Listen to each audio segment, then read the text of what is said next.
Colossians 2:15 tells us that Jesus disarmed the rulers and authorities and put them to open shame by triumphing over them. So when Jesus rose from the dead, right, how many are glad he was exalted over all of the hosts of hell? That's a good thing, right? They are a defeated foe. But the reality is, for you and me living here, they're not eradicated yet. They're not gone completely, but that day is coming. But they already lost at Calvary. So we still fight. Paul says in Ephesians 6, verse 12, he says, we don't wrestle against flesh and blood, but against rulers and against authorities, against cosmic powers in this present darkness, against the spiritual forces of evil in the heavenly places. We're talking about the devil. We're talking about the demonic realm that fills this world and wars against God's people every day.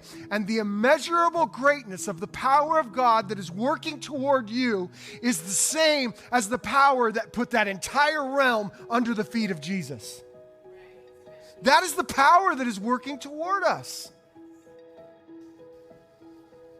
You would have zero chance of enjoying life and making it through a day without throwing yourself off of a cliff if there was no power at work in your life.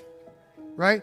Because all of hell hates you, as we talked about. I mean, how are you even surviving? Like, how did you make it this far? How did you get up this morning and actually get here to church with that entire realm hating you the way it does? It's because the almighty power of God has decreed it can go this far and no further. God is working in you. He is working for you. He is loving you. He is preserving you. There is power working toward you. God is extending the immeasurable greatness of his power toward you while you work and while you sleep and while you drive and while you complain and while you question him and even while you sin.